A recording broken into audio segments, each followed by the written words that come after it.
Je dormais pas, je débriefais. N'importe de grand format. J'adore les grands formats.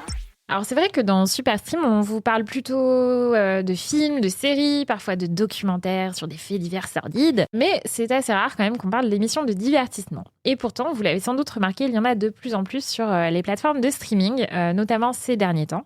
On a l'impression que les plateformes se mettent finalement à faire les mêmes recettes qui marchent à la télévision, télé-réalité, télé-crochet, émissions de dating.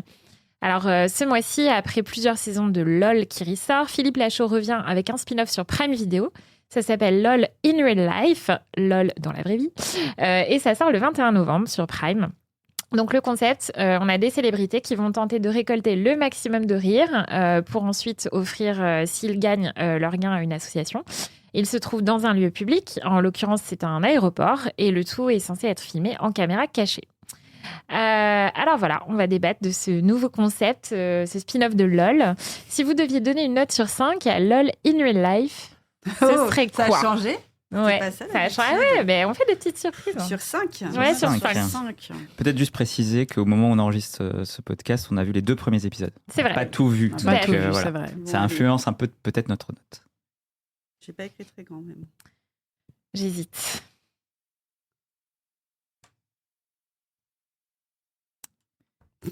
Allez. C'est vraiment l'école des fans.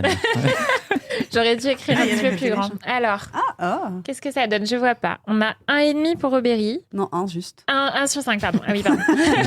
0,5 sur 5 pour Juliette.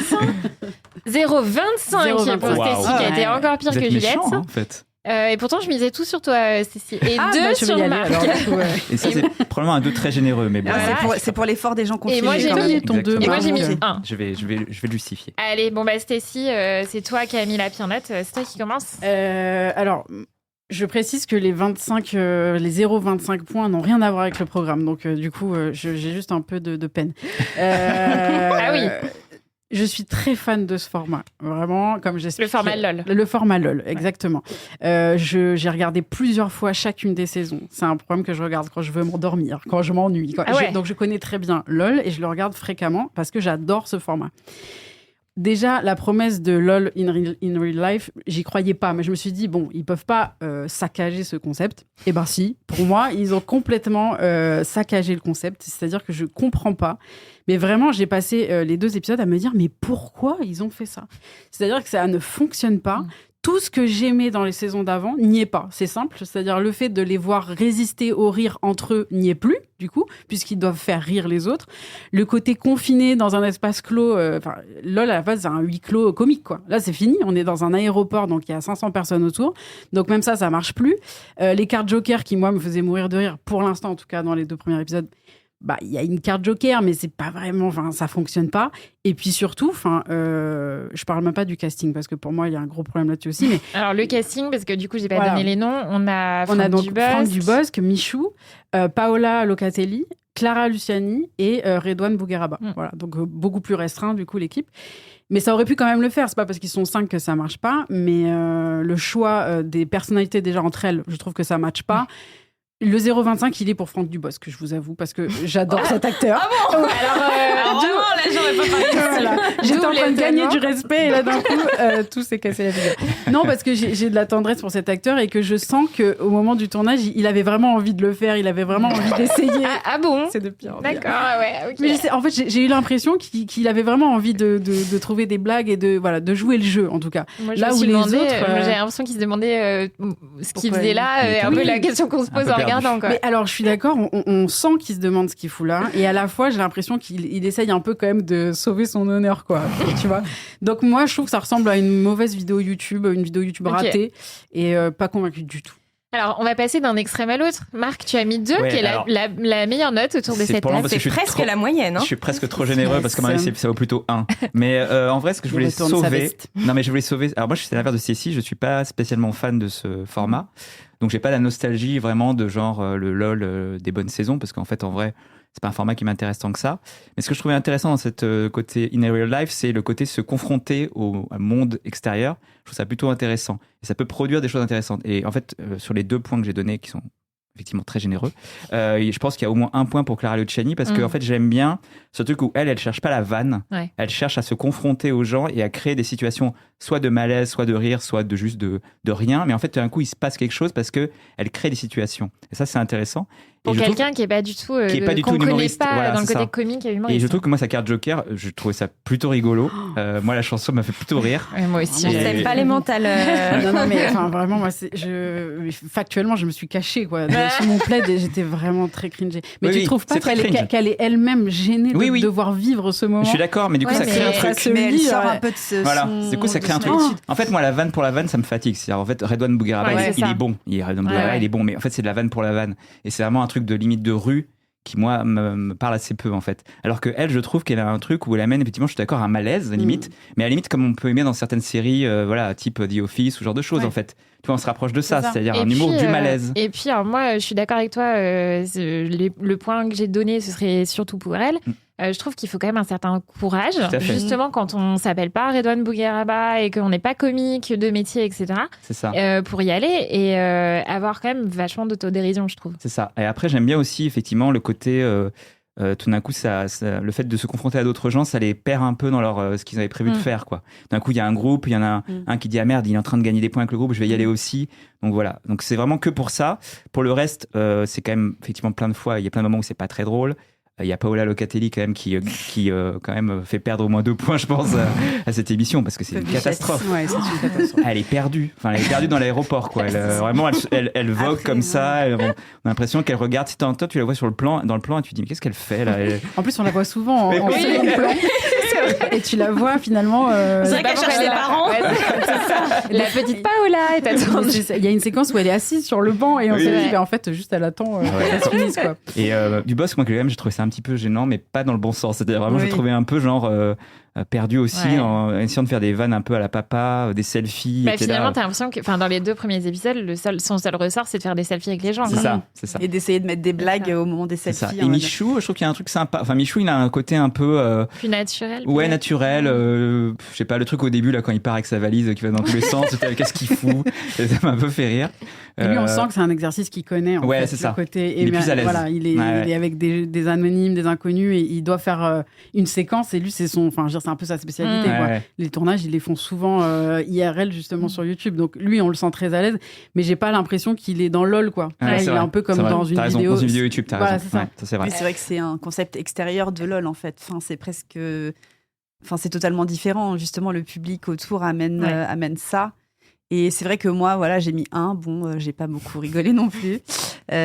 Pour tous les techniciens qui ont travaillé, les gens qui ont monté cette émission, qui ont souffert. Non, mais par contre, je suis d'accord pour Clara Luciani. Je trouve ça super intéressant et justement avoir le courage de le faire. En fait, c'est peut-être de ça que manque Paola Locatelli, c'est un peu d'autodérision et de second degré sur elle-même. Et c'est sûr que Redouane Bougueraba, il a pris un groupe et il fait 2 blagues à la seconde. Il fait un stand-up. C'est ça. Donc après, c'est drôle quand il fait le commandant, quand il prend le micro. C'est quand même drôle. Juliette, est-ce que toi aussi, tu t'es cachée sous ta couette comme Stécie? Oui, parce que moi, d'ailleurs, je pensais que tu allais nous demander un mot pour décrire et j'allais te mettre cringe / gênant. En fait, je vais pas répéter tout ce que tout le monde a dit parce que je suis très d'accord avec tout le monde. Je rajouterais juste que en plus, je trouve que ce qui ne marche pas, c'est qu'on ne croit pas au côté in real life, ce qui est tout à fait paradoxal. Caméra cachée. Exactement. On te dit bon bah là c'est LOL dans la vraie vie. Les caméras elles ont été cachées à l'insu du personnel, à l'insu des passagers et du coup bah l'effet immersion c'est censé être ça la nouveauté, mais en fait tu ne crois pas du tout à tout ça. T'as l'impression que c'est fabriqué.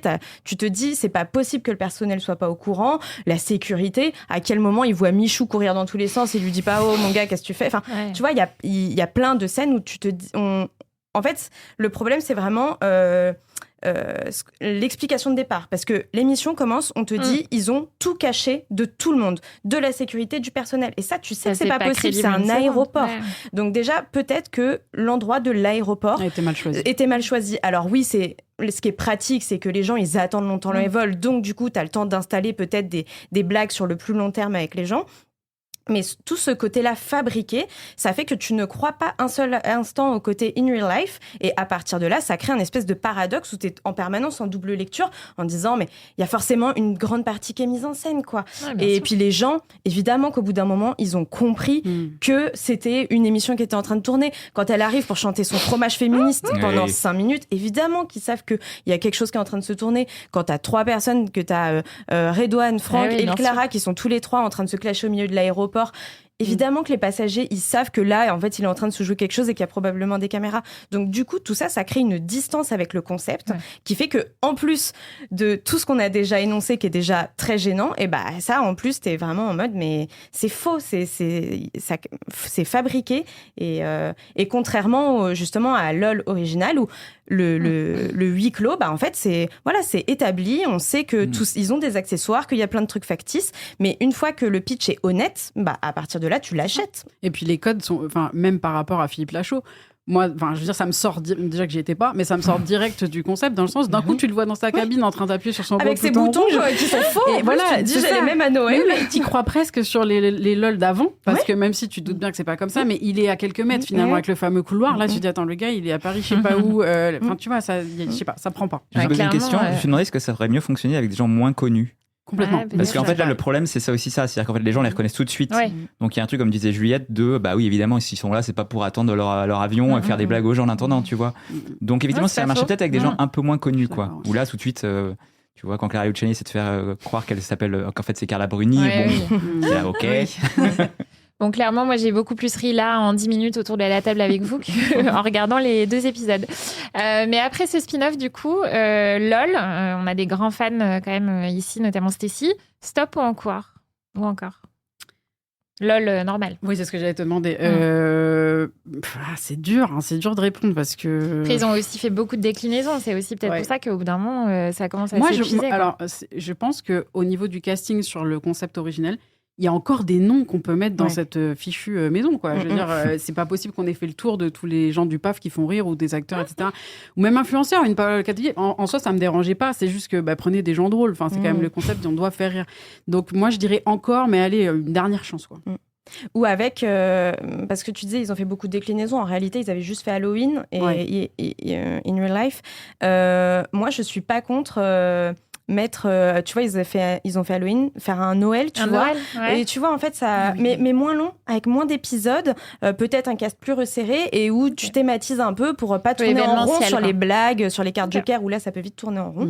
Et puis là, ça t'apporte un thème et puis diffuse ça à Noël et puis t'es content de regarder ça en famille et ça te fait marrer, quoi. C'est ça. Alors justement, Stécie, tu nous dis qu'il y a encore beaucoup de gens qui pourraient faire LOL. Vous allez reprendre votre petite ardoise.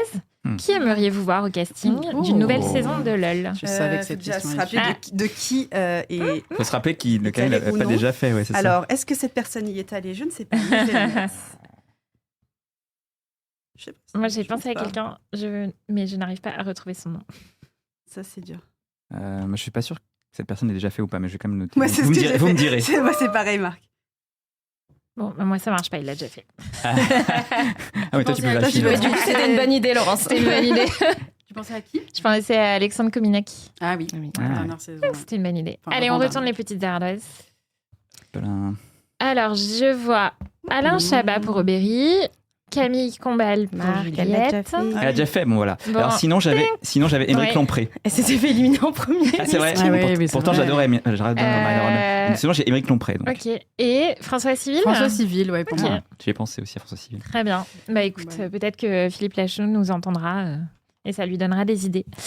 Comme on le disait, on voit de plus en plus d'émissions de divertissement sur les plateformes. Alors, on vous a déjà parlé récemment de Pour le meilleur et à l'aveugle sur Netflix. On a eu aussi Nouvelle École qui est revenue aussi sur Netflix. Il y a eu un 100% physique, une compétition de sport spéciale Asie. Le Squid Game, le défi, qui est une déclinaison en émission de divertissement de la série. Vous, ce serait quoi? Vous en regardez beaucoup. C'est quoi le meilleur, votre programme préféré? Je crois qu'il y a une nouvelle école par là, non? Hein? On n'écrit pas sur l'ardoise. Vous pouvez écrire sur l'ardoise si ça vous fait le plaisir. Allez, on écrit sur l'ardoise. Okay. Du coup, moi, je regarde un, donc ça va être très rapide. T'as dit donc Alors, ça peut être d'autres que j'ai pas cités. On compte LOL dedans ou pas? On peut compter LOL, si vous voulez. Pas moi, du coup. Il y a aussi Harry Potter et les sorciers de la pâtisserie, par exemple, sur HBO Max. Ah oui. C'était si tu... Ah, non, j'ai cru que tu avais que écrit en tout connaissez petit, pas. ok. Je vais en mettre un autre. C'est quoi ce crossover là, Juliette, que tu nous fais? Ah oui, mais elle en met 2, elle en fait. Non, c'est un C'est un un nouveau feat. concept que j'aimerais proposer à Netflix. Allez, on retourne. On est comme ça autour Super Stream. Alors, J'ai quand même donc Juliette, vas-y, dis-nous tout. Oui, donc moi j'ai pris mes 2 divertissements de plateforme préférés et j'aimerais que Netflix en fasse un mix. Juliette c'est la Love is- rejoue belle. nous propose. C'est Love is Blind, donc pour la version française, pour le meilleur et à l'aveugle. Ouais. Fit Nouvelle École, donc j'aimerais que... J'ai un peu du mal à voir à quoi ça va Mais ressembler. si, Laurence, en fait, les battles, c'est du date. Tu vois, ce serait une émission de rencontre, mais que avec des gens du... Non, en fait, c'est bancal. Ça ne marche pas du tout. Non, ça ne marche pas du tout. Mais je n'arrive pas à choisir. D'accord, mais c'est mes 2 préférés. d'accord, non, mais dans 10 ans, tu tiendras tel quelque chose. Oui, Ok, peut-être. Très bien. Aubery. Alors moi j'ai mis 2 aussi. Non, mais on arrête de. ok, Désolée, c'est ok. l'Asie, je sais. Le Choc des Tocs. Mais qu'est-ce que c'est que le choc des tocs? Émission culinaire sud-coréenne qui revient pour une saison 2 en décembre. Le principe, très rapidement, c'est 20 chefs qui sont reconnus, étoilés ou non, qui s'opposent à 20 chefs inconnus. Et voilà, du coup, c'est des épreuves culinaires assez impressionnantes, super bien montées, super addictifs. Et le deuxième, est-ce que vous connaissez Terrace House? Non. Oui, De parce nom. que tu nous en parles Ouais, tous les jours. Voilà. Désolée. C'est une télé-réalité japonaise qui est terminée, où en gros des gens allaient dans une maison avec des projets professionnels. Bon, ils étaient tous célibataires, ça n'avait rien à voir.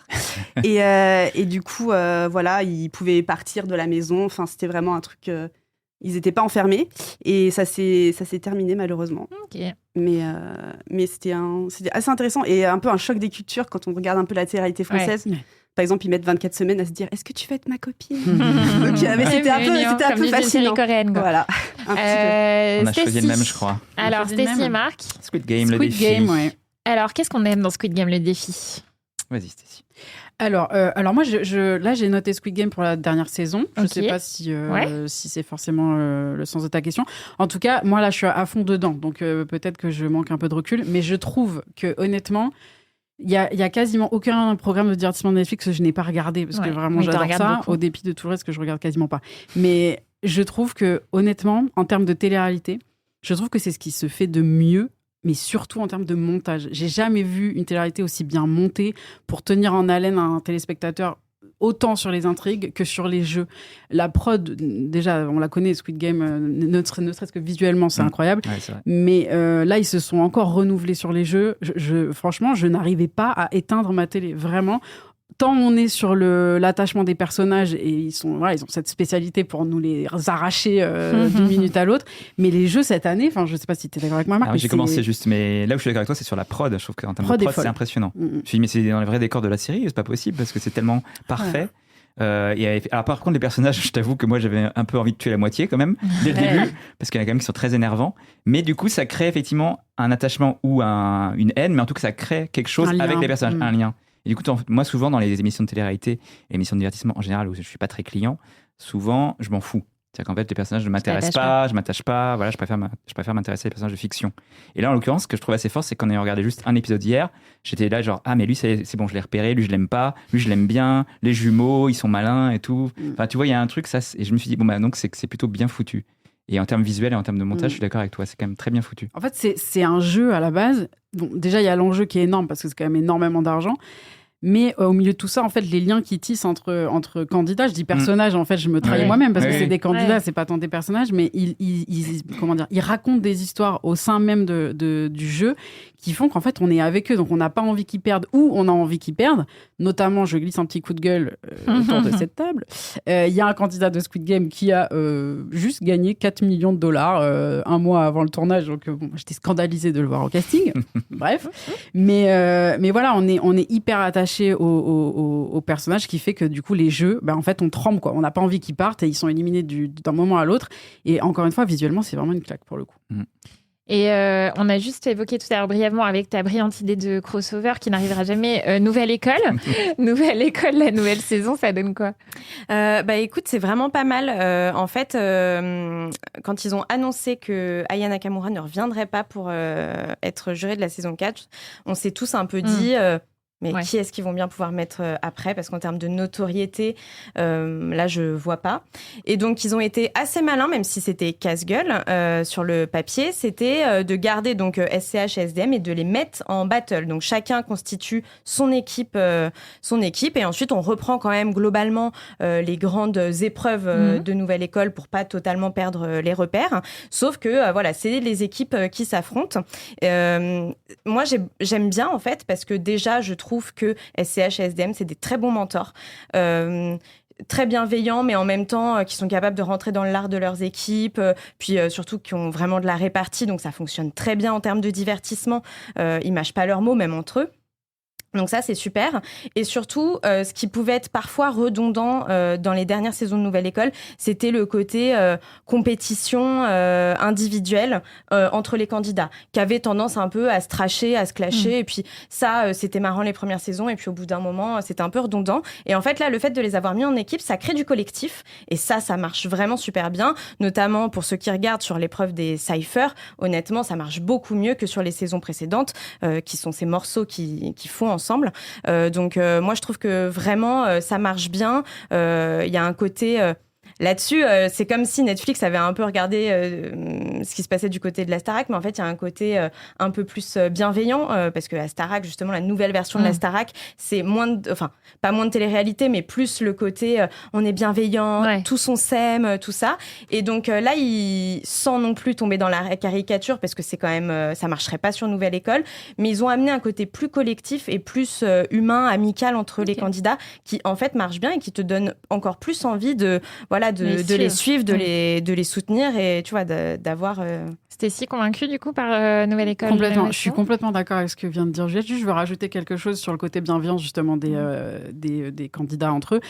Est-ce que tu trouves pas que sur l'épreuve des battles, le fait qu'ils soient tous ensemble en train de copiner sur un canapé, à se motiver entre eux et qu'après ils vont s'affronter, à se défoncer sur l'épreuve... Moi, j'ai trouvé que c'était du coup... Là, on poussait un peu trop loin le côté collectif, tu vois ce que je veux dire ? Ouais, je suis d'accord et je trouve que même dans les battles en elles-mêmes, du coup, elles sont moins hardcore que les saisons précédentes. On sentait qu'ils n'avaient pas envie d'aller trop loin, tu exactement. vois. Et c'est vrai que sur les saisons précédentes, les battles, c'était toujours un peu l'épreuve charnière où quand tu regardes que t'es le téléspectateur, t'es moitié dans la gênance parce qu'il y a souvent des ratés ou des punchlines où t'es genre non, il a pas osé. Et en même temps, c'est ça que t'attends. Et en fait, c'est vrai que là, du coup, c'est de la battle gentillette. Et du coup, cette épreuve-là en particulier marche un peu moins bien. Marche un peu moins. Je pense que c'est pour ça qu'ils ont fait revenir Aya sur cette épreuve-là, puisque comme sur les saisons précédentes, ils prennent des invités pour les accompagner sur chaque épreuve. Et je pense que c'était un peu pour illuminer aussi ce truc-là. C'est une épreuve où souvent, c'est un plaisir un peu coupable, mais ils s'attaquent sur le physique, ils vont chercher un peu sur les réseaux que font les parents, où est-ce qu'ils ont grandi, ils taclent les chaussures, enfin des trucs horribles quoi, que personne ne fait. Et là, j'étais un peu déçue parce que je me suis dit, les gars, vous avez pas osé, je pense, parce que vous vous entendez en fait tous trop bien, quoi. Donc, petit bémol là-dessus, mais sinon très réussi. Ouais. Bon, en tout cas, on l'a compris, quand on aime les émissions de divertissement, il n'y a pas que la télé. On peut aujourd'hui aller sur quasiment toutes les plateformes et on trouve son bonheur. C'est une tendance qui est a priori pas près de s'arrêter. Je sais que Netflix développe, je crois, une compétition de cuisine. Là, ils viennent d'annoncer, basée sur le jeu vidéo Overcooked, notamment. Voilà, donc il y aura plein de nouveautés. Ouais, c'était si ça te parle. Overcooked, c'est le jeu où on doit cuisiner très vite et faire je crois un truc coopération. Ouais. C'est génial. Donc voilà, on va voir ce que ça donne en version émission sur Netflix. Et puis ils n'ont pas annoncé aussi où c'est une fiction, le Cluedo ? Non, ça, je crois que c'est de la fiction. Okay. Il me semble que c'est une série, mais je suis pas sûre à 100%. Et puis, dans les émissions qu'on aime bien, on avait parlé l'année dernière des Loups-Garous. Et la saison 2 arrive à partir du 5 décembre sur Canal+. Donc là aussi, je pense que ça va donner des étincelles. Je sais que les candidats l'année dernière, on avait beaucoup aimé. Ouais, c'est une bonne surprise cette émission quand même. Moi, je m'y attendais pas à grand-chose. Et j'étais bien pris dans la mécanique du jeu. Et je trouve qu'en termes de production, on parlait de prod pour Squid Game, le défi. Là aussi, c'était une très belle prod, en fait. Je trouvais que c'était très réussi. Et voilà, on verra. À voir ce que ça donne. Voilà, avec toujours Panayotis et Fari qui vont faire des petites interventions. Et Mr V à la voix off. Et on va passer à la deuxième partie du jeu Lavel un ami. Cette fois-ci, on va passer aux questions d'actualité. Vite, capitaine, maintenant c'est à nous de jouer. Encore ? Va falloir jouer serré. Règle suivante, je vous prie.